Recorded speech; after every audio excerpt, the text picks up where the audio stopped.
Hello, my dear friends. Welcome to another episode of Europa Rediviva. I've received a request, as you know, to make an episode about the history of Dobroja. And because I'm not from Dobroja, I invited a true Dobrojan by my side, Kliment Zanov, who is from the south part of Dobroja and who has ancestors also in the northern part of Dobroja. Actually, all his grandparents were living in Dobroja in the Kingdom of Romania in the interwar period. Welcome, Kliment. Nice to have you here. Thank you very much for... Thank you, Adrian. Thank you for honoring this invitation. So, how shall we start? First of all, let me introduce you to the audience a bit. So, Kliment has a PhD in biotechnology in Greece, I think? Yes, Greece and Bulgaria. Greece and Bulgaria. And he has been living in Bucharest for the past 7 years. And he's involved with cultural projects here, as you've seen in the previous episode about the Bulgarian screenings in the Goethe Institute.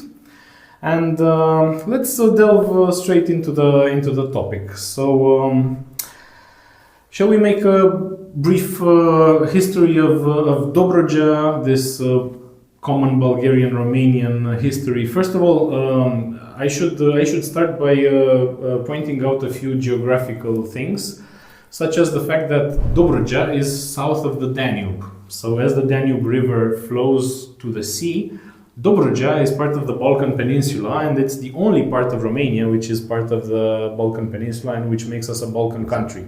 So before 1878, we were not really connected to the Balkan Peninsula, but ever since the Russo-Turkish War and the independence and the fact that we got Dobroja, then we became a Balkan country, and then we started having issues also with our southern neighbor. And so, Kliment, let's start by telling our audience what Dobroja means for you and how you feel as a Dobrojan. Well, this is a vast question, to be honest. First of all, much respect to what you do and to your audience. It is an honor to be, to conversate with you in this media. Well, as I said, it's a very big question. What is to be a Dobrojan? For myself, it is all I am from the point of view my origins. Like you said, I have ancestors, not all of them, let's say half of them, my mother's side, let's say. Yes.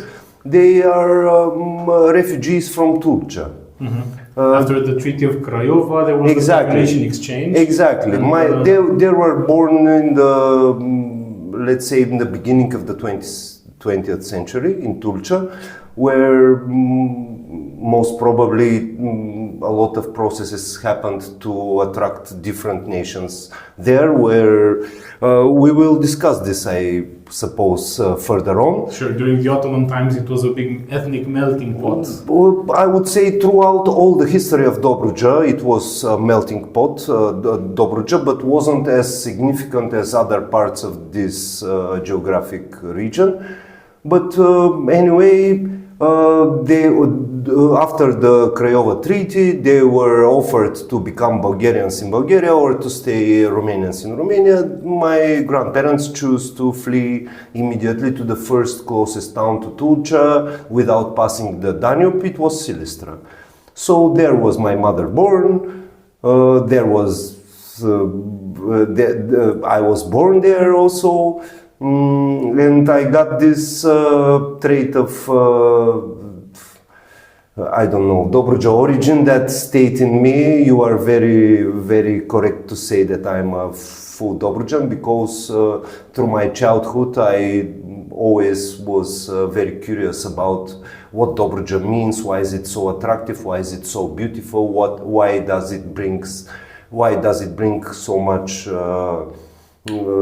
peace and tranquility in the region. Another subject that we would expand, I hope, in the present minutes.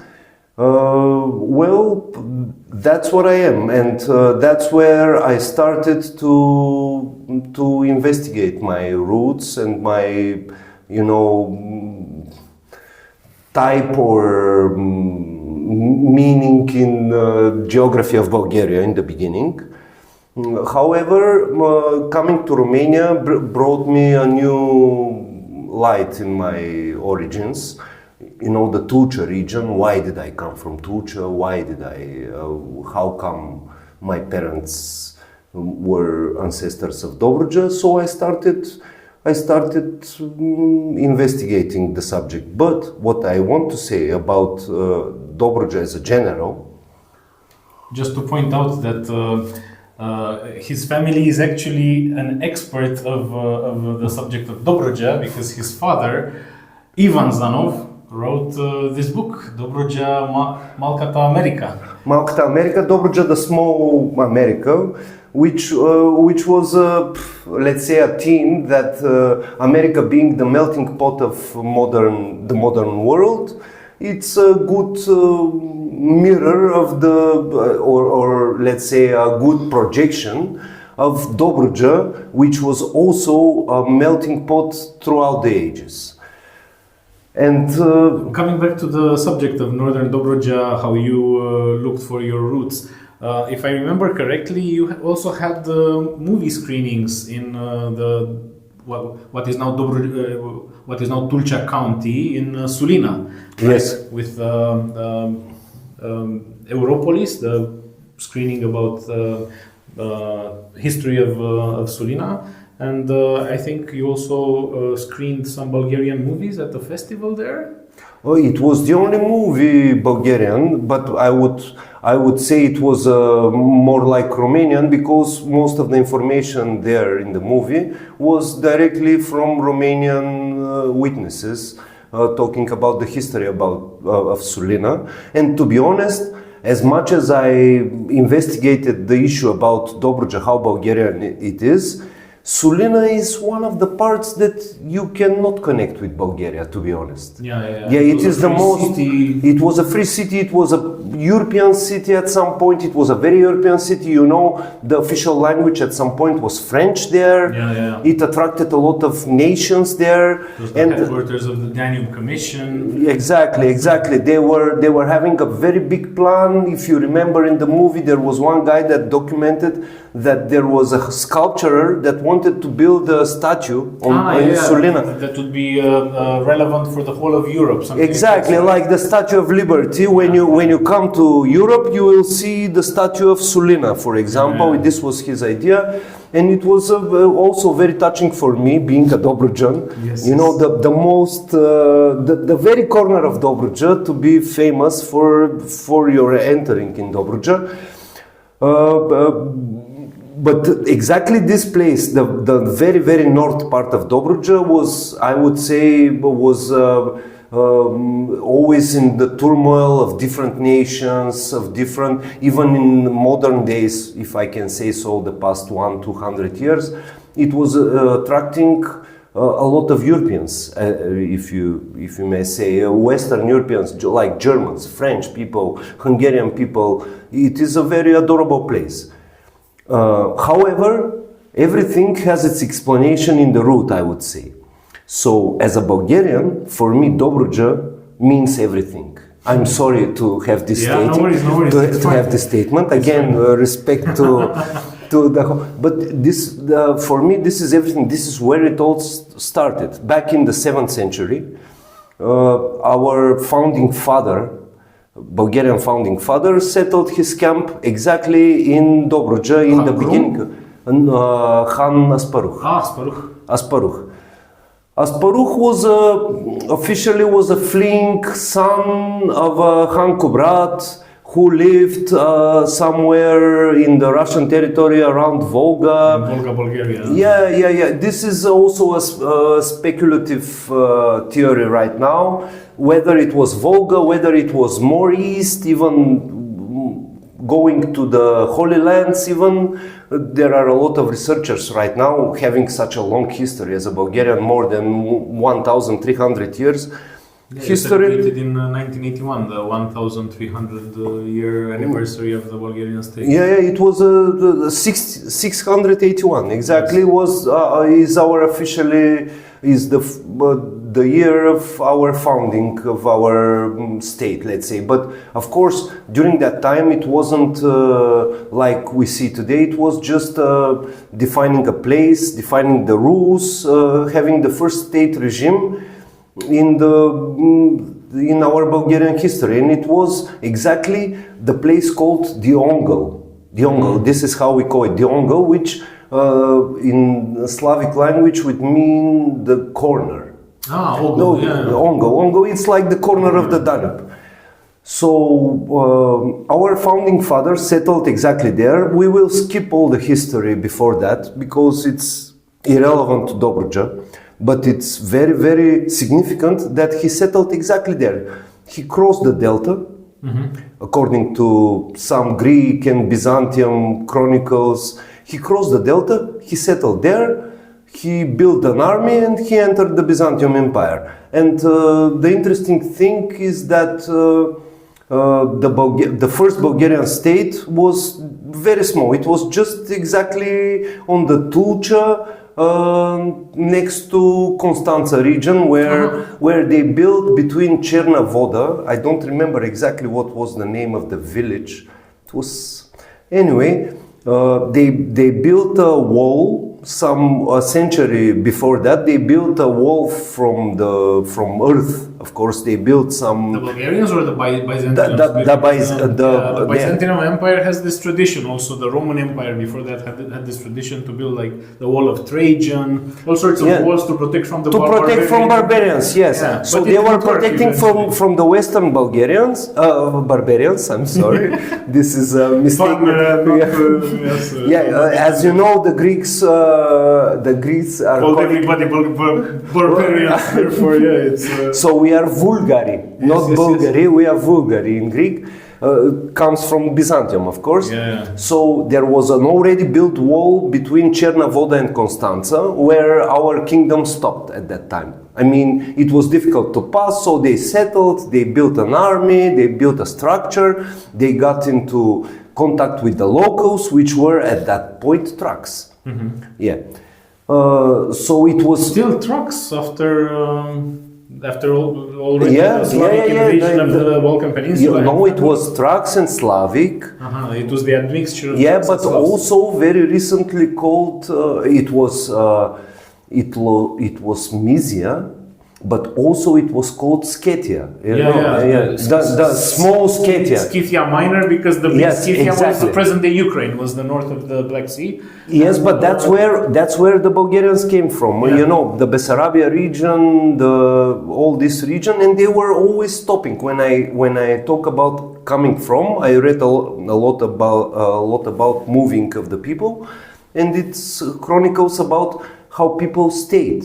You know, a part of the people, when moving, they stayed. They said, we settle here, we put a name. That's why we have all these very, very known names of villages and cities in Ukraine, in Moldova, that we can connect with Bulgaria at that point. It's the same with the Hungarians, as they migrated west, Orhei has a Hungarian name. Chisinau apparently has a Hungarian name. So there are these places in Bessarabia which also are connected with the Hungarian migration westwards. So it was probably the same with the Bulgarians. I would suggest it's a human thing to stop, to be tired, and to say, enough, I will settle here. Gata. M-am săturat. I will settle here. And I will make a living, I will make a family. So this happened at this point, as I read, as my resources show, this happened on the way coming. Anyway, it's a it's a point of history that it's very distant from now. So we are based on a couple of chronics that came from the ancient times. But it's proof that Hanas Paruch, before invading the present territories of Bulgaria, settled there to build up, to feed the people, to set up some, how could I say? To set up camp. To make profession for the villagers, to integrate the villagers, because They gathered people along the way, I guess. Yeah, right? and they were just horsemen, and they gathered. Exactly, they came on horses. Our first flag was a horsetail on a stick. Normally, at that period, a lot of nations were having this. Improvise, adapt. Yeah, but we were very skilled horsemen. You know, coming back to the Banatian-Bulgarian, the story where the emperor has said, take a horse and circle a field that you will inhabit. Well, she didn't know where to stop, so she made a big circle or what? Yeah. We were horsemen. I mean, we were. So that's how we came. This is our and of course, this is our connection with the gypsies also. You know, there were also horsemen coming from Asia. But I don't think they came on horses. They were like the lowest caste, so they were probably just walking. No, but they knew how to deal with horses. They knew. They're stealing horses and stuff like this. Anyway, so my point of view of Dobruja is always very, very deep. You know, I can never see, excuse me for that, you being a Romanian. No worries. I always connected with the formation of Bulgaria. Because this was the land that was chosen to be the first settlement and to declare Bulgaria. It was declared before. It was declared. It was a very small piece of land that was declared. And then having all these connections with the locals, which is another, of course, there are a lot of studies there. There is also a speculation that Hanas Paruch already knew about the traditions of the locals. He was not a foreigner for the locals. They knew him. Being a Trac, the local community being Trac, he kind of knew everything, knew about the gods, knew about the rituals, knew about how to stimulate them, how to engage them in the protecting the land, cultivating the land, was a piece of history that is not elaborated. I mean, it happened without any obstacle. So it was very easy for the Bulgarians, the proto-Bulgarians as they call it, to enter into our present lands that are the Balkan Mountain and after that a little bit. Almost next to the agency. Yeah. But what we call Dobruja started becoming an entity after the breakup of the second Tsarstvo, right? Of the second Bulgarian Empire. By that time it was at some point Mysia, I think. Mysia. After that, Sketia. Small Sketia. Small Sketia, but it got its Dobruja got its name again after Bulgarians. After the Romanian Dobrotica.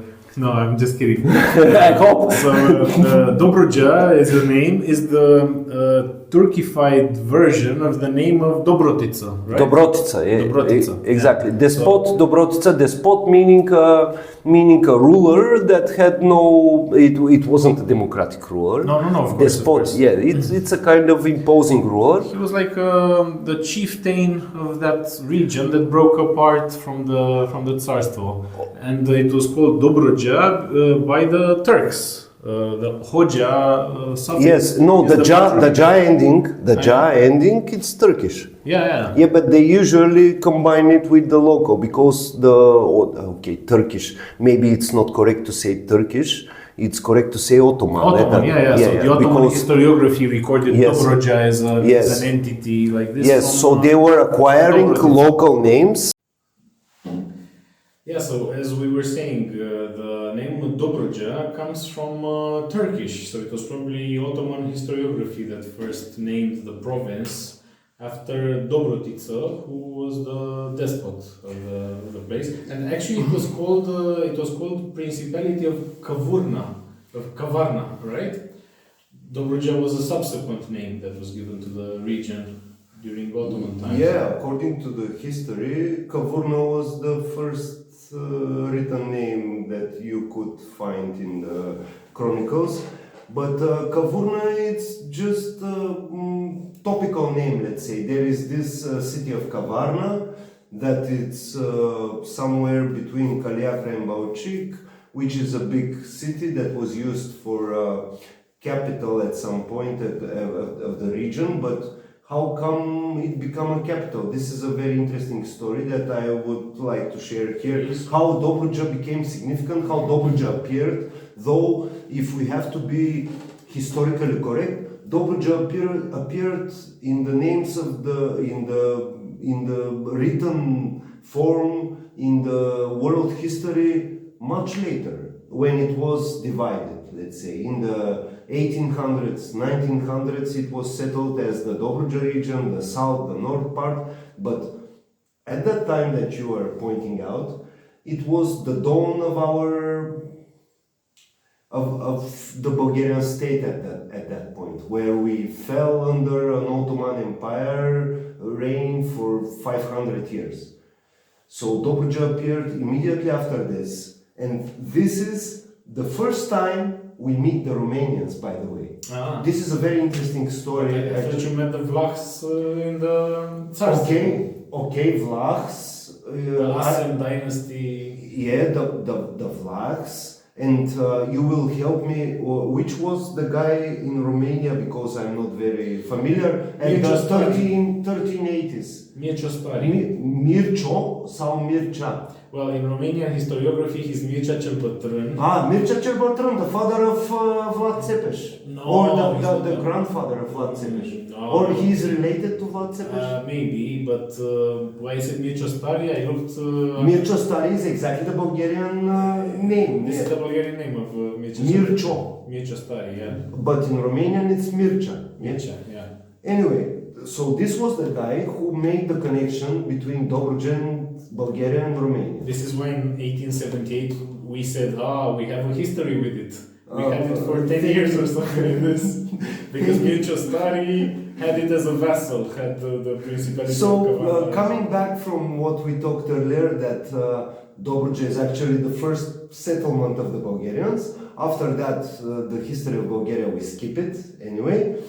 But our problem as a Bulgarians, as a historical problem of the Bulgarians, me having thousands of years departure from this generation, not so influenced, but the problem back then was that Bulgaria was, after a very good reign, after we liberated from the Byzantium reign, we had a short period where Byzantiums just fled all over Bulgaria. Yeah, in between the two Tsars there was. Yeah, exactly. And that's how Târnovo became famous. The Veliko Târnovo region with the Sen, Petar and the Sen.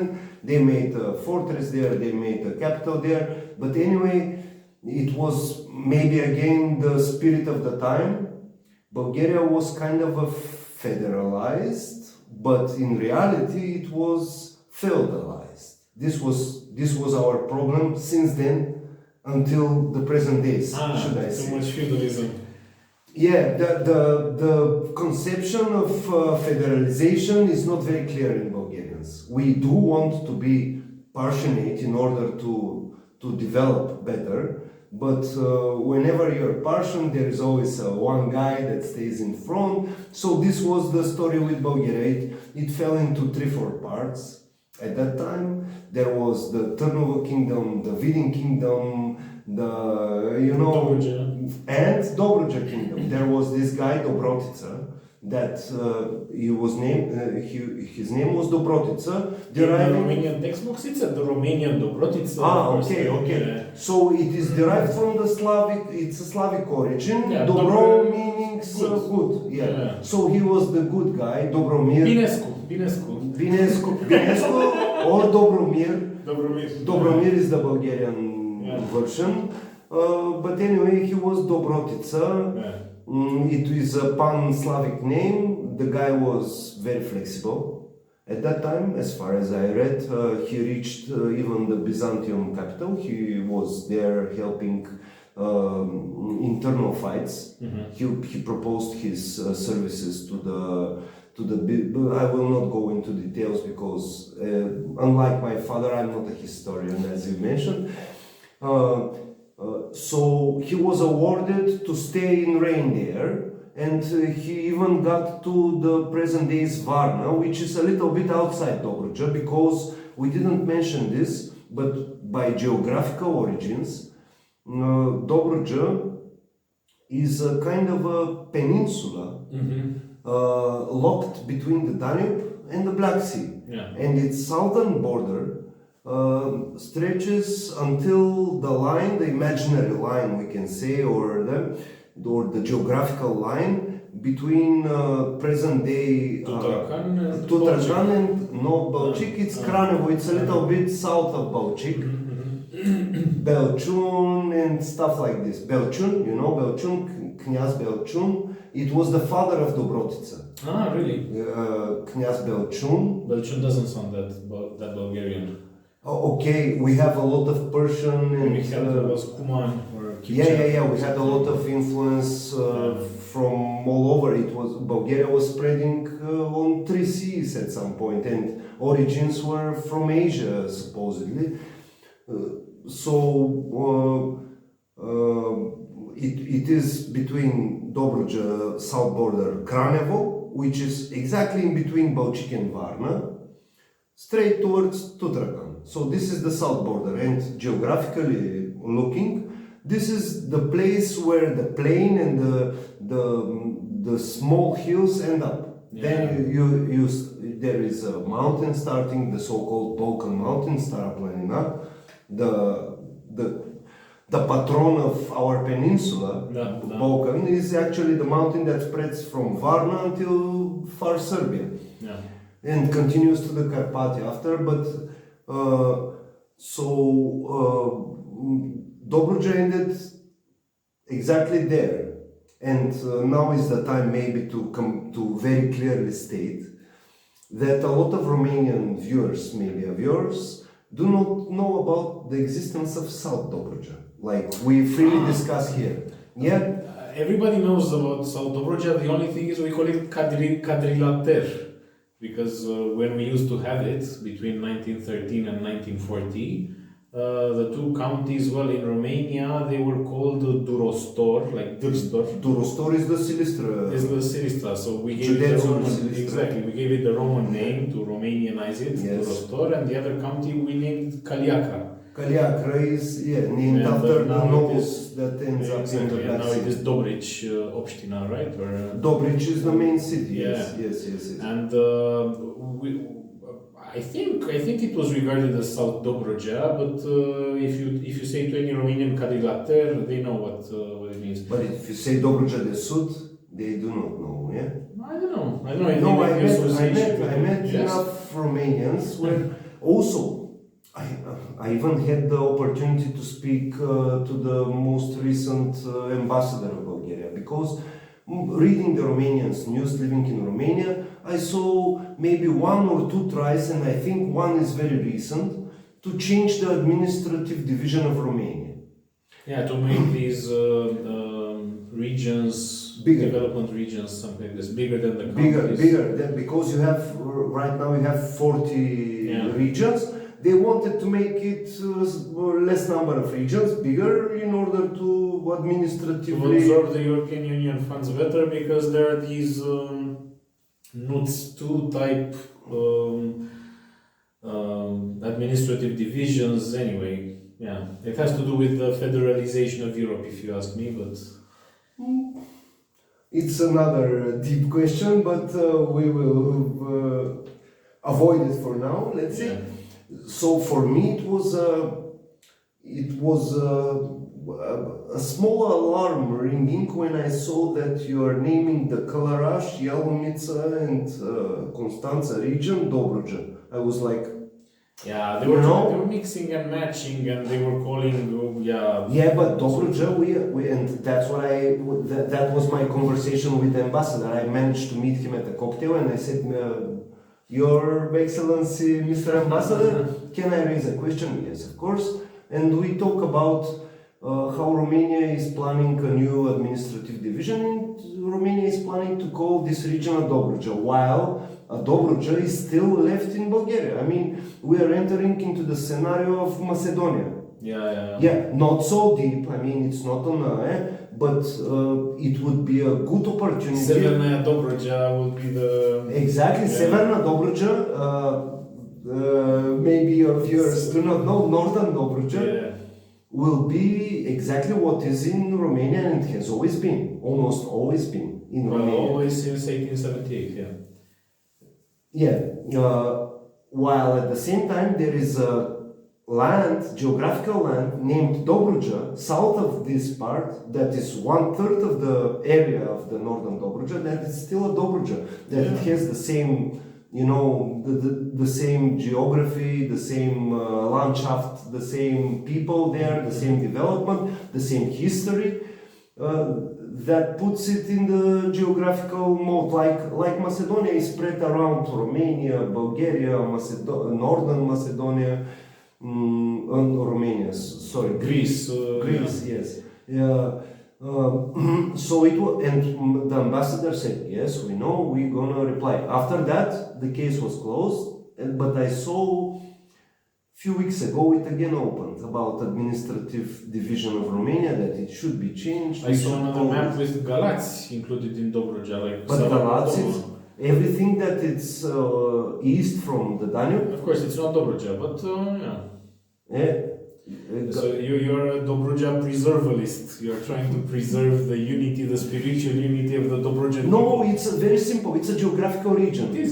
It is a kind of, like I said, it's a peninsula surrounded by water, and hence there are a lot of anthropological theories that claim that your geography makes you as a person, makes you as a people.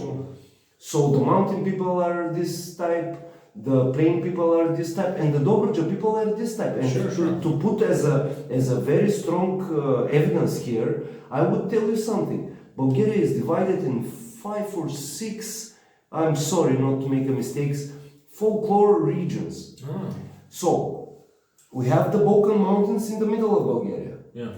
So everything south of the Balkan Mountains is divided in regions. We have the Trachea, the Shop, the Pirin, the Macedonia. We have the different regions. Everything above, north of the Balkans, the Balkan Mountain, is called the Northern Folklore Region, except for Dobruja, which is called the Dobruja Folklore Region. So here, I may say that the Dobruja folklore is very different from the whole of Bulgaria. And it includes a lot of sadness, to be honest. Yeah, it's a sad folklore. Usually in the songs, where they are very beautiful, they are very high, you know, without instruments usually. It's a cappella, and you have these women shouting almost, but singing, of course, that sing about how difficult it was to thrive. You know, how we buried our relatives, how we, you know, it's always a sad story, how we are happy about the only bread we have, or stuff like this. And also coming from this, there is a formation. If you look at the garment, the folklore garment, the clothes that they wear, Dobrujans were black trousers, white shirt, and that's it. Maybe a little red thing here with the national motives that you also have. I think we share this. Coming from the Thracian times, I suppose, it was kept. We are sharing a lot of folklore garments. Yeah. So Dobruja, I also saw in the Romanian part that it was just a white shirt, black trousers. Somehow in my mind I associate this garment with the Vlachs from Dobruja, so what we call Macedoni, the Romanians. So they were the Vlachs that came from south of the Danube. You know, when there was this population exchange, there were these Vlachs that settled in what is now northern Dobruja, and there were the Bulgarians coming south. So, but it's interesting that they have the same wear. I'm pretty sure that the Macedoni costumes, the Vlach costumes in northern Dobruja are, like you say, black trousers, white shirts. Very simple, very, very poor, very simple, very general, and people were just working very slowly. This is for Dobruja. In Dobruja, you see everything from far, far. You see, so you have nothing to be, worried about. Everything is clear. You just go calm. This is the spirit that we have as a Bulgarians, and I also saw it here, traveling around the delta, traveling in between. Of course, I would exclude Constanța because it's a very, very developed region right now. Sure. It kind of torn out from the Dobruja. From the initial spirit. Yeah. But if we have to go back to the moment where Dobruja started existing as a Dobruja, as a named Dobruja, again, we would remind the name of Dobrotica, that was the last feudal ruling here. And the moment, of course, Bulgaria, as if you ask me, from my point of view, it fell down because of this federalization or feudalization, because if it was a real federalization, it would work out. Anyway, everybody was forming treaties and contracts and here and there. So Bulgaria fell apart initially before the Ottomans came, and when the Ottomans came, it was an easy prey. Yeah. Bulgaria. So there is not a big question why we fell down to the Ottoman reign, but Dobrotica, being a very high guy and coming from Constantinople protection and so on, he voluntarily surrendered. To the Turks. Yes. He didn't want his people to be killed. And at that time, it was, I remember this very well, 1392 is the first surrender of Dobruja. And we have again something like 20 years of the complete fall of Bulgaria until the beginning of 1410, 1412, everything fell. But during that time, there was our guy, Mircea. Yeah, Mircea Stari. That came into Dobruja immediately because it was already surrendered. I mean, there was no Bulgarian reign, it was just waiting for the Ottoman administration to come and settle it. But the Mircea guy came in, and that's how a lot of historians nowadays, serious historians that I read, speculate that this was the pretension of Romania, of the great Romania, including Dobruja, the whole Dobruja. But at that point, even the north part of Dobruja, coming to Tulcea, to Sulina and so on, was completely Bulgarian with all the history, and he just invaded, and a little bit later, 10 years later, he was pushed out by the Ottomans and settled a deal for the northern parts, as I understand. So this is the first encounter of, let's say, Romanian trace in Dobruja, from my point of view. So it is, for me, it is an iconic, being born there, iconic, very indigenous, very Bulgarian corner that never was prosperous. Never ever was prosperous. Even the proto-Bulgarians that settled there said, "Oh, what are we doing here? Let's go south. What can we do here? It's just a place that motivates you to go forward. Under surface water. What is going on? What can we do? No crops, no animals, no nothing. We just go forth." But anyway, it stayed as a symbol for me, as a hard route for me, having the history also of my family traveling from the most south to the most north part of the lands. And I put some interest into it, like you showed my father's book. He was just a history teacher when he was not a pensioner, let's say. But he had this hobby of describing, because he also came from another northern part of Bulgaria, close to Pleven or Plevna, how the Romanians call. Anyway, it's a mirror country with Oltenia. Yes. Mirror country. We also have the Vlah settlements close to Vidin that also came from Exactly. It was a mixture there, but not as much as in Dobruja, because there, even during the Ottoman reign, it was a big movement of people there. Ottomans put some Ottoman people from Asia to live there. A lot of settlers came from the middle of the Ottoman Empire to Dobruja and searching There for were these Gagauz people who were Orthodox, yeah. but they were Christian. Exactly. No, they were indigenous population of Dobruja also.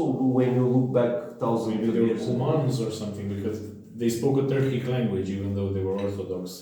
And then they ended up in the Bujak in southern Bessarabia, and the population exchange between the Ottoman Empire and Tsarist Russia in 1812. Oh, during the later during the Russian-Turkish wars, there was a big population exchange. I mean, first in the 1700s came the Kazakhs that sided with the Ottoman Empire in order to be the guards for the Russian attacks. Yeah. 100 years later, they switched to Russian side. Yes. Yeah, but they brought the Lipovans at that time. Exactly. They brought the We have Lipovans. the Lipovans in the Danube Delta nowadays. With Exactly. The Russians, With the these old, Kazakhs. old style. Yeah, the Russian-Turkish wars brought a lot of ethnical diversity in Dobruja. Yeah. Or from one side, or for bringing the troops, or from when the troops were, Charging against Russia. the withdrawing. When they were withdrawing, for example, they managed at some point, I think it was the Crimean War in the 50s, 1850s, where they managed to enroll a lot of Bulgarians native there, even in Silistra, to fight. And when the Turkish, at the end of the Crimean War, when the Turkish, they kind of started attacking on the ground. Crimea was already saved to some point. Isolated from the Ottoman Empire, already settled with some Orthodox Christians and stuff like this. But through Dobruja, it was the running path. And everybody was, all the people, Bulgarians that were fighting with the Russians, they had to flee back to Bessarabia. They had no, and hence the big Bulgarian population in Bessarabia. But I think the big population of Bessarabia there is from the peace of 1812, because there was a population exchange between the Bujak, which stayed in the Russian Empire, and the Dobruja, which stayed Ottoman, that the Orthodox people of Dobruja settled to Russia, and the Muslims were expelled, like the Tatars. The Tatars of the Bujak were expelled to Dobruja. That's why we have Tatars in to South Dobruja. We have South Dobruja as well, because also in North Dobruja, in Constanța County, there are some Tatar communities. Yes. And the Bulgarians, the Gagauz people that were Orthodox, some Albanian Orthodox people. There are a couple of Albanian villages in the Bujak, Albanian Orthodox. They were also settled after the War of 1812. Even from the middle of Bulgaria, I think some people from the mountain region were sent to that direction. Yes, this is another example of how multi-ethnical, and we come back to the title of my father's book, The Small America. Yeah, well, there is a sentence here in the preface where it says, I don't know which avenue in New York has the two Americas. Yeah, you know about this? The two Americas. Fifth Avenue separates the two Americas. Okay. So this is kind of the border between Romania and Bulgaria, separates the two Dobrujas. Yes. But as a whole, as my, how can I say, processed point of view, this intervention between the different people around the border, nowadays border, between Bulgaria and Romania, enriched, did good, very good for the region, because it was a poor region. Many of times, during many of the wars, even during the Ottoman empires, there are some evidences, it was without people. It was in the whole Dobruja, there were 20,000 people. Right now, only Constanța is 10 times bigger. Yeah, of course. During the Russo-Turkish wars, which lasted for like more than 1 century, this was the battleground. Russians would invade from the north, the Ottomans would charge from the south, so that was the battleground. It was the witness, Dobruja was the only witness of the whole Russian-Ottoman intervention through the ages, if I can say. So they were also people in Dobruja, the Dobrujans, were victims of exchange, of political exchange, of diplomatic exchange, of war exchange, of even they were, engaged in army. Very simple, very simple. I mean, I give you land, I give you perspective, you just have to fight with these Turks for a while, or with these Russians for a while. So it was a mixture always of different people, of different interests. And if I remember correctly, the capital of the Ottoman province of Dobruja, which was the Elayet, was Silistra, right? It was the Silistra Elayet, or the Silistra Vilayet. It was not Tulcea, the capital, neither Custenge, Constanța. It was actually Silistra, the capital of the Elayet. It was the most developed city, but before the fall under Ottoman Empire, it was Kavarna, Kaliakra. Sure, yeah. I just mean about Ottoman Dobruja. It was. I don't have information about the administrative division in the Ottoman Empire anyway, but it was a significant region. It was named Dobruja, and by the way, coming to where it started to be South and North Dobruja, it became exactly in the Russian-Turkish wars. And immediately after we gained our liberation, after the Romanians get their independence, it was immediately after that they claimed there is a border, there is a Dobruja region that is separated in the south. And after that it was the Paris Treaty in the beginning of the 20th century. After that the Balkan Wars, where we had the only turf to deal with the Romanians. We stabbed you in the back. We were busy fighting all your neighbors, and we just invaded. And but I think we asked for Silistra. We really wanted Silistra for some reason. Like why would you like? Which politician would like to have the North Dobruja? I mean, it's you cannot grow even potatoes there at some point. I don't know. For example, I saw that Vazrazdane had a claim for Bujak, so for the part of Ukraine that has this and we have community, but not North Dobruja. So just these two parts that do not link. An exclave, a Bulgarian exclave in. What can I say? Extravaganza in politics. What can I say? The reality is that with the Craiova Treaty from the 1940s. To be honest, it's a very strange period, because in Bulgaria we celebrated. Of course. Because we brought back South Dobruja, which was only 27 years. From 18 to 40. So it is 22. Because you took it back in the First World War. No, after the First World War, it became officially a Romanian territory. Before that, it was Romanian territory, but not recognized by the powers. But we lost it during the Balkan Wars. Anyway, and during the First World War, you had a very good chance of taking North Dobruja as well. I mean, we signed the Peace of Bucharest, surrendering ourselves to the Central Powers. And we were giving the whole of Dobruja to Bulgaria, except for Constanța. A very bad policy from our side. We just rejoined the war one day before it was over. Like, it was over on the 28th of November or something like this, and we joined on the 27th of November. We did not ratify the peace, and you joined the winning side, we were always on the losing side. You always have to be on the winning side. Like, both Bulgarian diplomacy are two things that do not match. It's like oil and water. It's like the sun and the Pluto. What can I say? We have always been in lack of diplomacy. I mean, we've always wanted more than we can get, and in the end we received nothing. It was the case about when you go south in Greece, when you go west in Serbia, when you go north in Dobruja, and exactly the Craiova Treaty is an example of this, because it was presented to the Bulgarian public and still is. This is something that I can still not comprehend. We are celebrating the Craiova Treaty.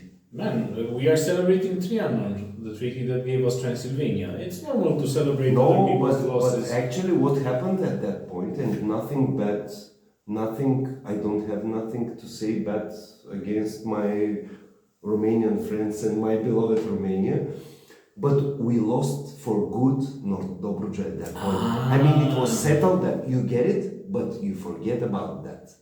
You know? So for us, it was, from the diplomatic point of view, it was a disaster. I mean, it was an indigenous Bulgarian land from the point of history. Now, from nowadays point, you did a very good job in North Dobruja. We should not regret that it stayed here. To be honest, I traveled across. I see something developed in such a poor region. I mean, poor by the definition. Yeah. No land, no air, only the sea. And that was Dobrotica, to get back to this was the Dobrotica advantage. He managed to understand that sea is the future. Oh, he got forward-looking. Yeah, it wasn't Constanța, it was Timis at that point, I think, or Timis.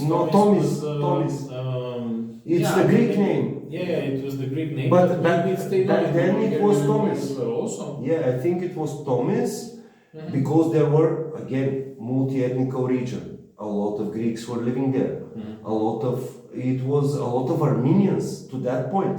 There is still an Armenian Jewish, church. Armenians, Turkish, even in Silistra we have a synagogue, we have a mosque, we have it's a multi. Yeah, it's the same in Constanța. Yeah. It's the same all over Dobruja, I would say. Even in Sulina, it was okay. Right now there are some Orthodox churches there, but sorry to interrupt you. In Babadag, there's this mausoleum for the preacher, the Islamic preacher of the 13th century. So before Ottoman Dobruja, before Dobruja fell to the Ottomans, there was a guy. There was a Muslim movement there. Yes, a Shia a Sufi Muslim movement. So there was this guy Saltâk Dede, Saltâk Dede, who preached in Dobrotița's Dobruja. It's very normal for a sea region. I mean, boats coming and going and staying,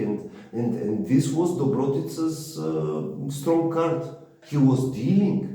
That was the thing about Dobrotica. He was dealing with far Rome, with Venetians. He participated even in the Genovese-Venetian War. Yeah, he took part. But he was like a broker. He was on the losing part. Yeah. He was like Viktor Orban of today's diplomacy, being involved. Anyway, he got 2 ports on the Black Sea that he could manage to exploit. So it was his strong. That's why he stayed in history. Hence the name. I mean, after that, after he died, it was a hidden that he died actually, because we had an internal history fact that the Târnovo kingdom and the Dobrotica kingdom, they made a treaty not to attack, not to defend the Turkish when they feel attacked.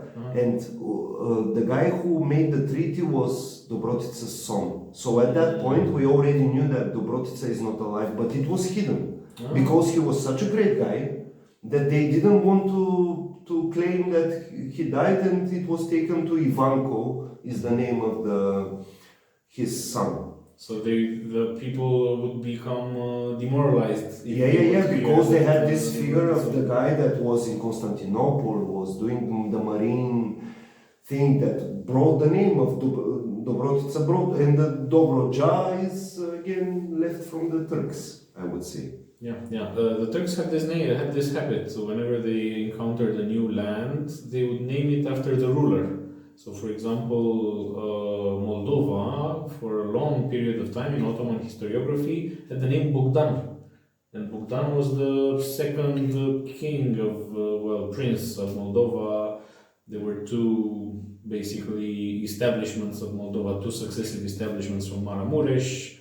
Some Romanians came, and the first one was Dragoș, and I think his son also reigned, but then they were overtaken by Bogdan and his lineage.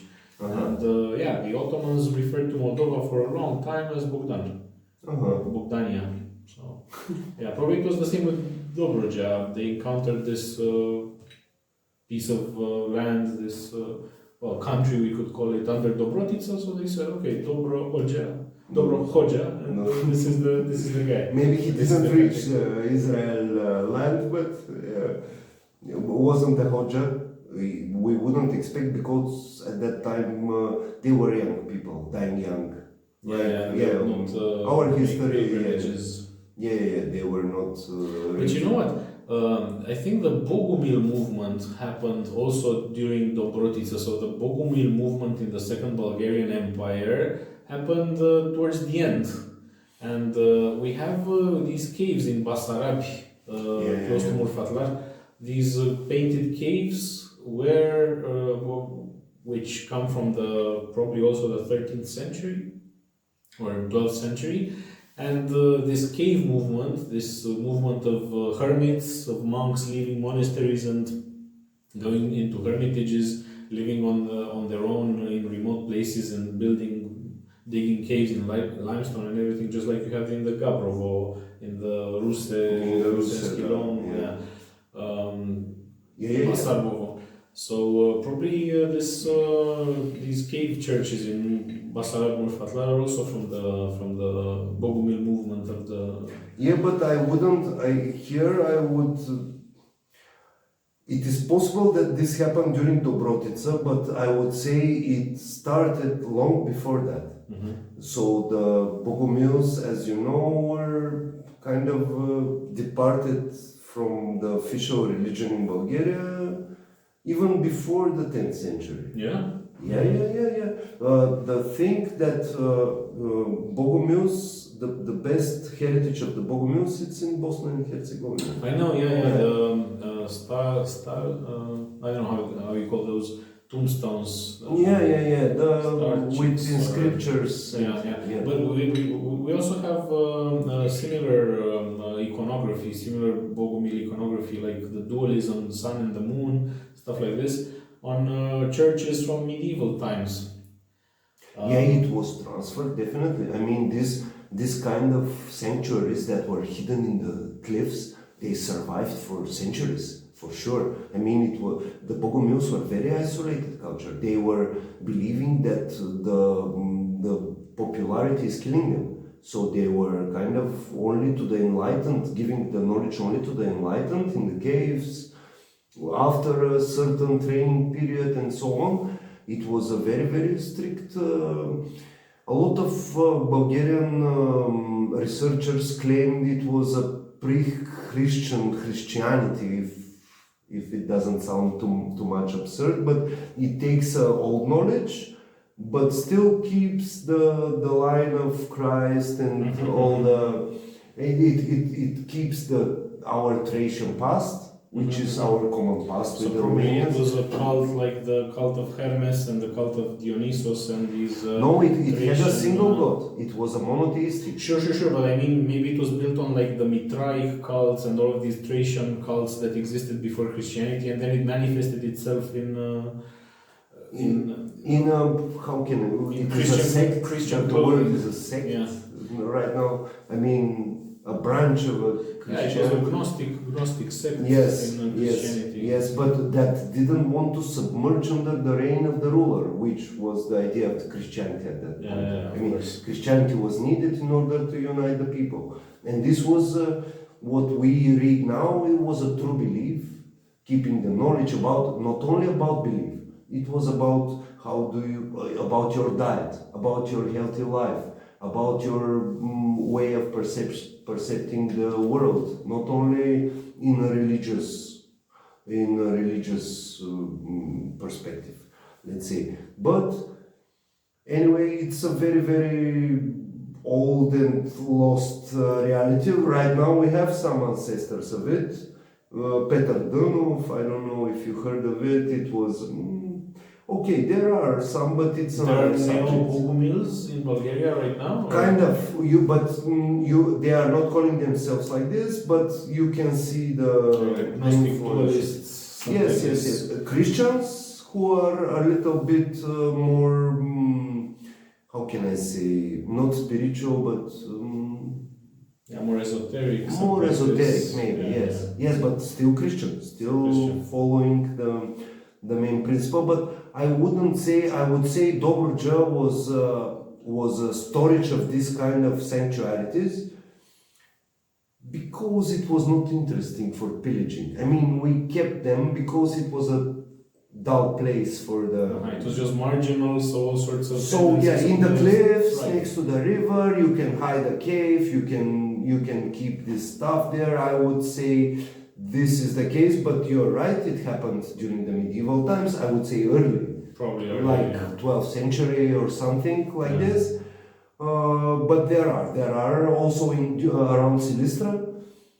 Also, exactly Kainarca. You know about Kainarca? Küçük Kainarca Treaty? This treaty, which is Yeah, on the it was border. another Russian-Turkish thing. Yeah. And one place is in Romania now, and the other one is in Bulgaria. I think Kuchuk is in Bulgaria. No. Küçük Kainarca, meaning the small Kainarca.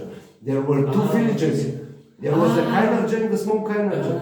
And around the small Kainarca there was a spring of water where they gathered, they signed the treaty. Now it's an interesting place. Maybe you should visit. It's an interesting place. It has a museum now. It's close to Silistra, right? It's like 20 kilometers from Silistra, a little bit east to the sea, southeast from Silistra.